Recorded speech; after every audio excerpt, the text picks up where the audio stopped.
Hello, sports fans. My name is Mark Mortier from Yesterday Sports. You're about to jump into another thrilling sports history moment. But first, let's dive into today's sponsor, just in time for the holiday season. Introducing Art of Words, the brainchild of word artist Dan Duffy from Philadelphia. Dan meticulously crafts stunning images by handwriting relevant words from some of the greatest sports moments in time. These unique, budget-friendly illustrations are the perfect gift, sparking cherished memories and capturing hearts. Choose from city skylines, sports, history, and musicians to find a piece for everyone. And here's the exciting part. For that sports fanatic in your life, gift them a piece of their favorite team or player's history. Art of Words tells a compelling story. Explore collegiate stadiums, each meticulously crafted with every football victory etched in words. Or venture into baseball stadiums, handwritten with every player from the team's illustrious history. Don't wait. Order a print today for yourself and your loved ones this holiday season. Transform your wall into a gallery of captivating art and surprise your family and friends with a print of their own. Use code SHN15 at artofwords.com for a 15% discount on your order in November and December. Visit Art of Words, where words magically transform into stunning art, evoking cherished memories and touching the hearts of those you care about. Again, use the code SHN15 for 15% off at artofwords.com. Hello all, glad you're here listening to Dingers and Dunks. Since it's Father's Day week, happy Father's Day to all the fathers, stepfathers, grandfathers, great-grandfathers, and the moms that fill both shoes. So, on a personal note, just finished up week 2 of the new job, and it's going great. I feel that. Golf season is in full swing, and going to hopefully start getting into some baseball games of the local team this week as well. So I got a fun fact and I got a did you know this week. The first thing about this fun fact is it's a little personal. Fun fact is if you're too good at fantasy baseball, the league you're in will create a rule just for you to then limit your greatness. So this brings me to my fantasy baseball league. So apparently if you make too many transactions, even though there's unlimited amount of transactions you can make in a week, it upsets the other guys because apparently they don't take the time to keep track of their fantasy baseball team like I do. So anyways, I was making 3 transactions a day because basically I was streaming pitchers. To me, that's not a big deal. My draft was Rizzo, Juan Soto, Machado, Tatis, Ohtani. I drafted offensive players first, and then pitchers. I drafted Hader and Chapman for closers, obviously, and the rest I was just going to stream, so I didn't really care. I mean, I even had Jazz Chisholm on the team at one point, but traded him away, and so far, that trade has not worked out too well for me. But it is what it is. You win some, you lose some. I also drafted Javi Baez and Byron Buxton, both released due to not producing. Apparently, you got to actually be healthy to produce. So, anyways, a few weeks back, we're in week 7, and these guys that I'm in with, first year playing this league, new guy. I understand you're a little intimidated by the new guy that's making 123 transactions through the first 7 weeks. It is what it is, bro. Nobody on my team is really untouchable. Everybody's for sale. I'm basically, I don't get attached to players. As a fantasy owner of my fantasy teams, I don't get attached to players. Everybody's tradable. Everybody's expendable. If you're not producing for me, see ya. I'm moving to the next guy. I'm like an NFL owner on running backs, for crying out loud. That's how that works, okay? So, I mean, even in my fantasy football leagues, which it's a, 14-week regular season, I think. And then I make over 100 transactions, and that's in 3 different leagues. So, yeah, fantasy baseball, I'm going to make a lot of transactions, especially when I'm streaming pitchers. Unfortunately, these guys, like I said, didn't appreciate it. So I felt like I kind of got Jock Peterson out of the whole deal. Tommy Pham with the slap heard around the world. That's how I felt one Sunday night when text messages started blowing up. So they created a rule to where you only can have 5 transactions a week. Not let's limit the number of pitchers you can throw in a week, because that would make the most logical sense, which I brought that point up to them. Like, if you don't, like, the number of transactions a week to 5, that's kind of ridiculous. Their point was, well, you have 10 bench spots. I'm like, I don't care if I have 10 bench spots or not. How would we just limit the number of pitchers? Because the week that I lost, up to this point, I only had 1 loss. And that week was the guy started 49 different pitchers. And his excuse was, well, I was just trying to prove a point. Like, okay, thanks, bro, for proving your point. Like, maybe you should do that every week then. I don't know. You seem to do it against me, for crying out loud. So, anyways, since this whole Week 7 rule change, I am now 1-2, which is a little irritating because I lost 1 week by 1.5. Freaking jackasses. So, yeah. Needless to say, this will be my one and only year in this league. Unless I get made commissioner next year, which that'd be pretty sweet. Because then, guess what? It's unlimited transactions again. So, yeah. But that's okay. I'm going to make the playoffs anyways. Because I currently have a 5-game lead over the 7th place team of this 10-team league, mind you, where 6 teams make the playoffs. Yeah. So it's all good. And hey, if any of you guys in this league are listening, yeah, I'm going to win it, bro. Enough said. Guarantee it. Joe Namath, Super Bowl III, guarantee. I'm winning the league. All right. And now to my Did You Know of the week. Okay. So, this pertains to the definition of a hit. Okay? Everybody knows what a hit is. But we all hear that one coach. We've always had that one parent that says, hey, Timmy, a walk is as good as a hit. Well, in my view, a walk's not as good as a hit, because a hit, you can hit a homer, bro. Hit dingers all day. Swing for those fences, little Timmy and little Johnny's out there, and even little Caitlins and Carlys and all you little Rugrats playing Little League Baseball. Swing for the fences, because you're only young once. As I'm turning 40 next month. So, Coach says walk is just as good a hit. Well, in 1887, that was true. For that season, anytime you walked, it was counted as a hit. Tip O'Neill batted .485 that year. .485. That was with his walks included. Okay? So, in 1968, Major League Baseball formed a special baseball records commission and ruled that walks in 1887 should not be counted as hits. But then they decided to reverse this decision in 2000. So they reversed the decision in 2000, saying that stats which were recognized by each year's official record should stand even if they were proven incorrect.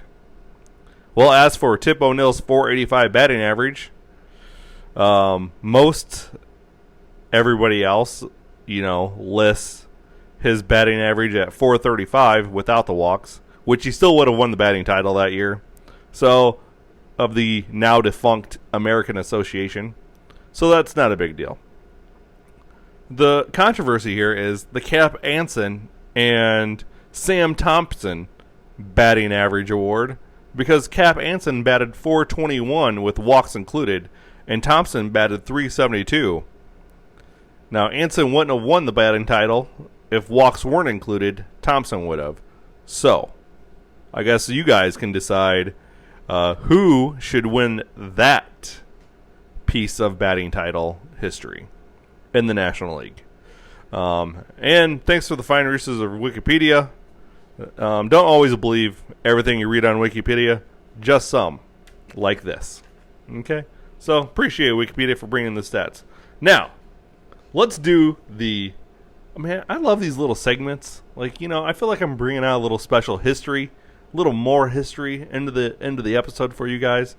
If you guys have any thoughts or want to comment about it, email me, oneguywithamic@gmail.com. I'm openly available to emails. Follow me on Facebook and shoot me a message. One Guy with a Mic. Follow me on Twitter. One Guy with a Mic. Follow me on TikTok. One Guy with a Mic. Hit me up on Twitter or Twitch when I'm on that. I haven't been on that for a couple months, so I'll be there watching my buddy Sal, but that's about it. And maybe my buddy now, Big Bear Pig Gaming. Got to golf with him yesterday. That was pretty awesome. Full-time streamer here in the local area. Got some few tips from him. So, yeah.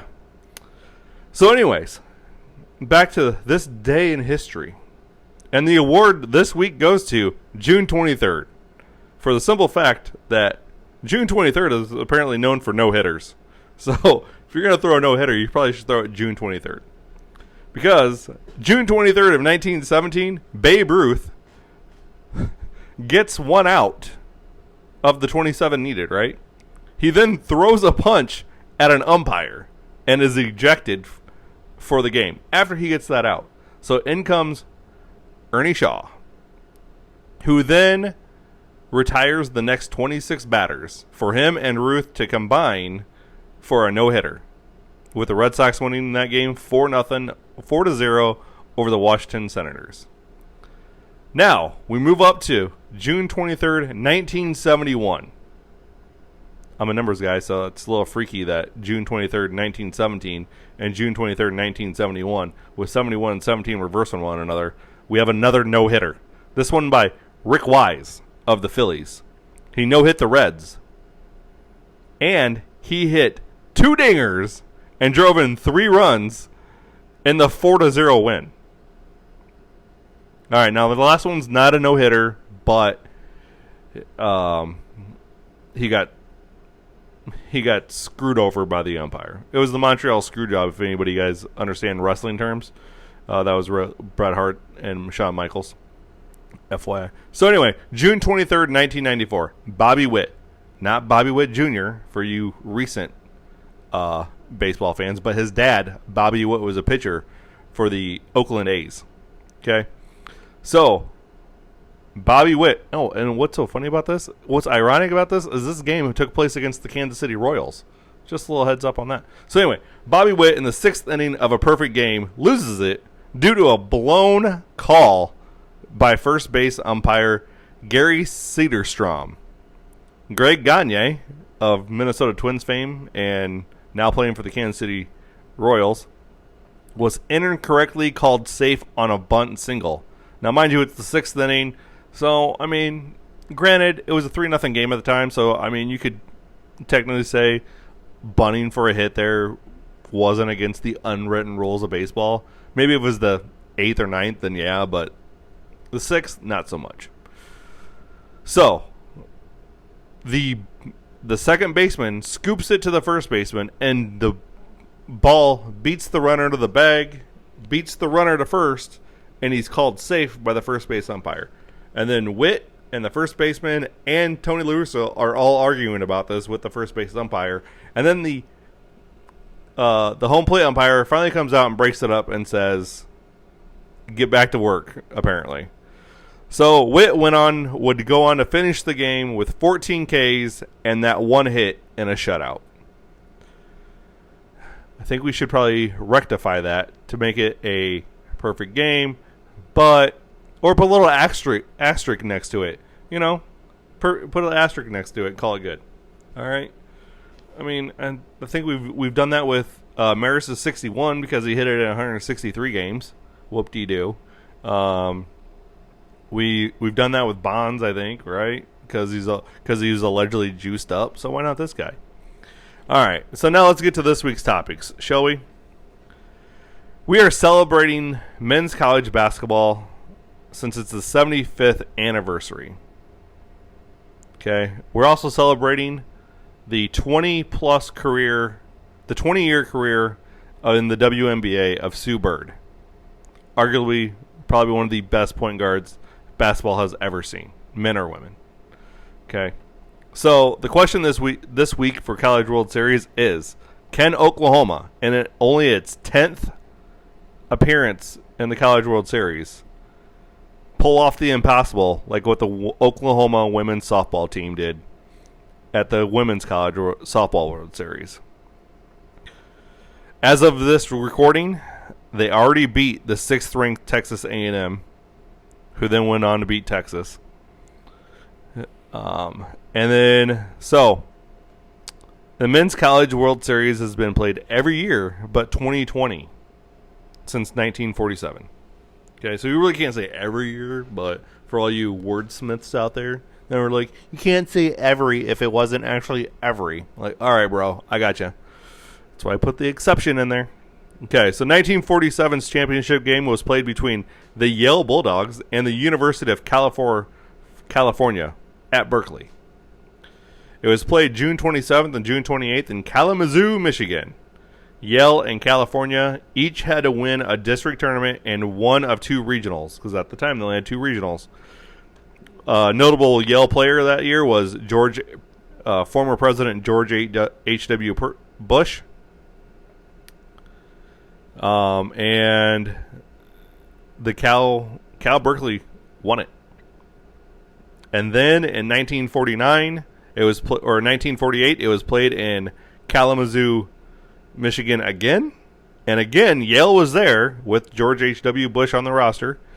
And they played against another California team, USC. USC won the title in 3 games. And that was the last time Yale made an appearance. And it was the first of 12 titles for USC. So, and then in 1949, the tournament was moved to Wichita, Kansas, and expanded to 4 teams that would play that weekend, over those 2 days, in a double elimination tournament, kind of what we have today, except now it's 8 teams. The teams in this tournament included St. John's, Wake Forest, Texas, and USC. Were the teams with Texas and... So then Texas and Wake Forest played in the championship game, and Texas prevailed, marking the first of 6 titles.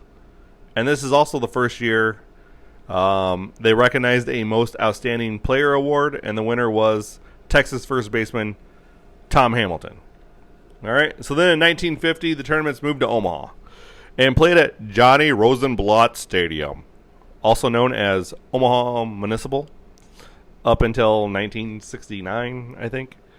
It was located, well, I'm not for sure if it was located next to this in 1950. However, as I grew up, it was always located next to the Omaha's Henry Dorley Zoo. And Rosenblatt was there until 2010, before it was replaced with TD Ameritrade Ballpark in downtown Omaha, now called Charles Schwab Field. 1950 was also the first year the field expanded to 8 teams, featuring Alabama, Bradley University, Colorado A&M, Rutgers, Texas, Tufts University, Washington State, and Wisconsin. The championship game was Texas versus Washington State, with Texas winning again. So there you have. Texas was also the first back-to-back champions as well. In 1958, all-tournament team was picked for the first time, with the winners being pitchers Doug Gillick of Missouri and Bill Thorne of USC. Catcher was Hank Coleman of Missouri. First base was Sonny Siebert of Missouri. Side note, Sonny Siebert remains the last AL pitcher to hit 2 home runs in a game. Second base was Mike Castona of USC. Keith Komodzinski of Holy Cross. Shortstop was Fred Scott of USC. Outfield included Ron Fairley of USC, Marion Taft of Missouri, and Marion Winiger of Western Michigan. In 1999, the tournament was expanded from 32 teams to 64 teams, the entire tournament, that is. In all, there have been 29 different winners, ranging from big schools like USC and Texas to small schools like Holy Cross, Coastal Carolina, Wichita State, and Pepperdine, who each have one. And Texas and LSU have 6. As I said, USC leads all with 12. And Texas has made the most appearances with 36. Followed by Miami with 25. And Miami has 20. It has 4 championships. Arizona State has 22 appearances and 5 championships.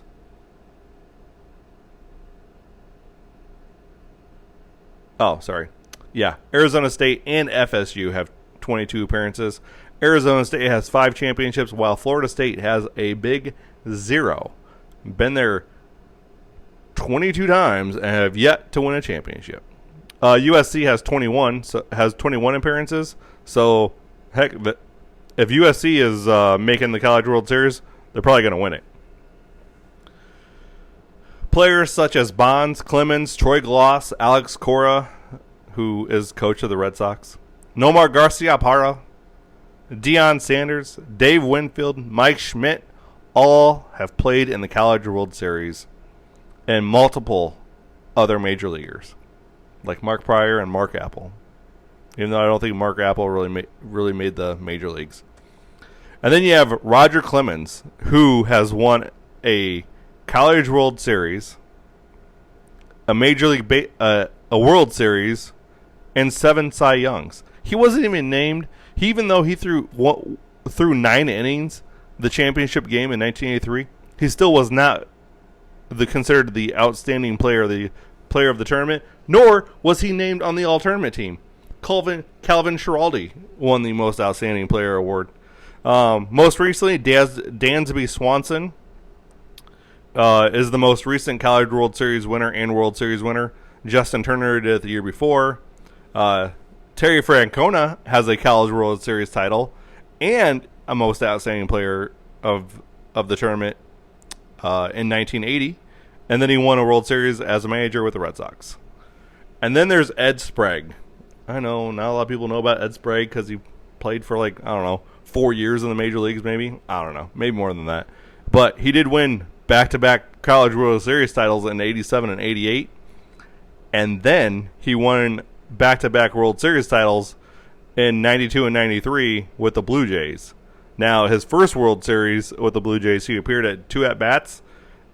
And one of them was a game-winning 2-run home run in Game 2.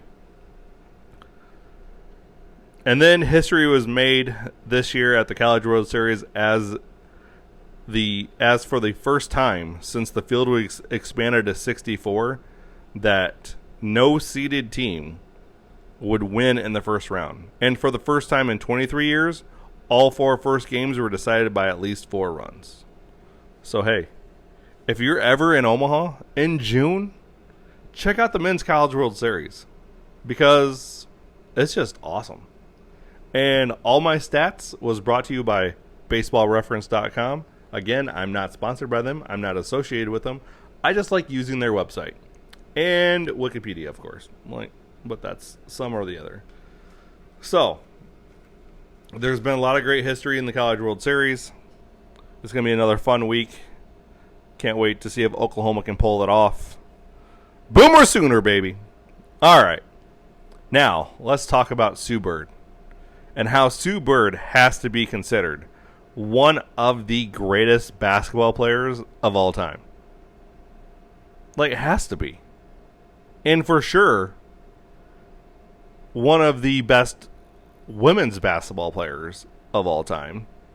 And probably one of the best point guards, male or female, all time. She has won 4 NBA titles in 3 different decades. She was a 12-time WNBA All-Star in 3 different decades. She's been 5 times All First Team WNBA, 3-time All Second. She's been a 3-time assist leader. She's a 2-time peak performer. She is listed on the 10th, 15th, 20th, and 25th anniversary teams. Now, mind you, that was only 10 players, 15 players, 20 players, and 25 players chosen for each of those teams. Okay. She's won a Commissioner's Cup. She's a 5-time Russian National League champion. She's a 5-time Olympic gold medalist, a 4-time FIBA Cup winner. She's got 1 FIBA Cup bronze, a 5-time FIBA Cup gold winner, mind you, and 1 bronze. She's got 5 EuroLeague championships, 2 Europe Super Cup championships. She's a 2-time NCAA champion. She's a 3-time Nancy Lieberman Award winner. She's won the Wade Trophy for Best Female College Basketball Player. She's won a Honda Sports Award winner for Best Female Athlete, only given out to 12 athletes. She was AP Women's College Basketball Player of the Year. She won an ESPY for Best Female College Athlete. She's won Naismith Awards. She has been a Naismith Award winner. The U.S. Basketball Women's Association named her National Player of the Year. She was an AP College Player of the Year. Oh, I guess I said that. She's Big East Player of the Year. She was a New York State Player of the Year in high school, where she also won a state championship and a national championship. She was a WBCA All-American and New York Daily News Player of the Year. At UConn, she tore an ACL her freshman year and then would go on to be number 24 on the 1,000-point list, number 2 in assists all-time, 7th in steals, 1st in three-point field goal percentage and free throw percentage. She won 3 Big East championships and 3 Big East regular season championships. She compiled a 114-4 record at UConn. And then she's gone on to play at the WNBA level, where she ranks first in seasons played, which this is her 20th. Games, assists with 3,048, and mind you, they only play 36 games a year. Minutes, all-star appearances with 12. Turnovers, which she has like almost a 3-to-1 assist to turnover ratio. She's 2nd in 3-point field goals, 3rd in attempts. She's 4th in steals with 687. She's 7th in points scored, and she's also held a front off position with the Denver Nuggets.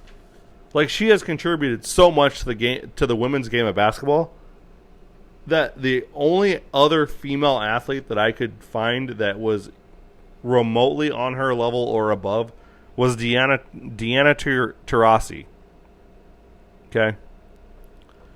Sue Bird is just amazing. She belongs in the Basketball Hall of Fame.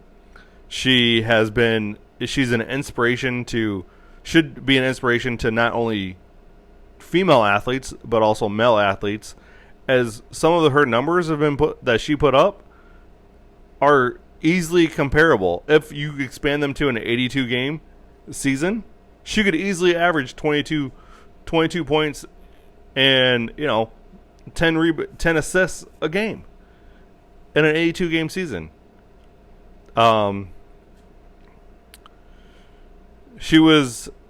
It's just unbelievable at what she has done for her career. She has more gold medals on the for basketball than any other Olympic athlete besides Deanna Taurasi, who has 5 as well. She was a flag bearer in the Tokyo Summer Olympics as well. So yeah, Like, here's her career averages. 12 points per game. Okay? This is in 549 games started and 549 games played. All right? She's got 12 points per game. She's got 1.3 steals per game, 5.6 assists per game, 2.6 rebounds per game. Shoots 85% from the free throw line, 39% from beyond the arc, almost 40% from beyond the arc, 43% from the field, and she plays 31.4 minutes per game. Wow. In her championship seasons, granted, again, they only play it's one series. It's not, which I think, women's basketball players should play a little bit longer. Maybe expand that to from 36 to 40 games a year. But, I mean, she's just unbelievable. 2-time EuroLeague All-Star and a 5-time EuroLeague champion. So, she's on the UConn Ring of Honor for players of all time. And we should be celebrating Sue Bird. And we should be celebrating Albert Pujols as well. I mean, this is Albert Pujols' last year, and the teams that aren't giving Albert Pujols probably one of the greatest players we've ever seen play in baseball. And mind you, I'm not an Albert Pujols fan at all. I mean, he's a great player, but I'm just not a fan of his. But that doesn't mean teams shouldn't do something for him. I think we should honor all of our greats, no matter what. I mean, watch them walk off into the sunset one last time. I mean, I remember Cal Ripken's tour. I went and saw him play in Kansas City. He would stand on top of the dugout and sign autographs for 2 hours before the game and then 2 hours after the game. Derek Jeter got the 2 from Wrigley Field's scoreboard and multiple other gifts. So, give Albert Pujols his due. WNBA is doing that for Sue Bird, and rightfully so. Sue Bird is by far one of the greatest athletes of the 21st century, if not the late 20th century as well. I'd put her up against any dude. So, it's the end of the show. Wow, it's got to be the quickest show in a long time. Filled your head full of knowledge. Hopefully you can use this useless knowledge that I'm giving you in your real life. And if not, spread the word. Spread the word far and wide to come listen to One Guy with a Mic, Dingers and Dunks, where I bring the stats so you can bring the facts. Also, like I said earlier in the program, follow me on TikTok at One Guy with a Mic. Hit me up on Twitter at One Guy with a Mic. Facebook at One Guy with a Mic. Go follow me on Twitch. We gotta get. Here's the deal. I get to 50 followers on Twitch, I will do more streaming. Okay? You can just do so much more when you have 50 followers on Twitch. Okay? I will make time to do more streaming on Twitch once I hit 50 followers. So that's your guys' goal. Give me to 50 followers on Twitch. I'm at 23 right now. And then we'll do Sunday morning chats, where you bring your breakfast and we sit around and we just talk about the week, talk about your week, have a little bounce back, get to know each other, become friends. Okay?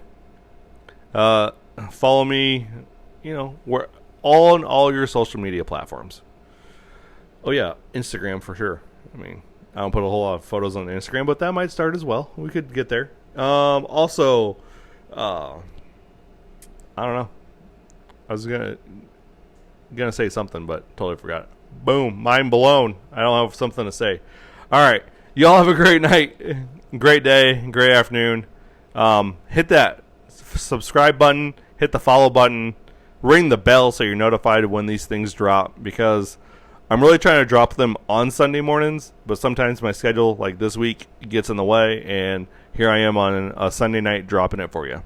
So, whenever you're listening to this, tell someone you love them. Later. Hey there, Sports History fan. This is Arnie Chapman, a.k.a. the Football History Dude, and I wanted to thank you for stopping by to listen to another episode here on the Sports History Network. Our podcasters are passionate about uncovering and sharing sports stories from yesteryear. And if you didn't know it already, we have over 30 shows across the network covering all sorts of sports history topics. In fact, here's a glimpse into one of our awesome podcasts here on the network.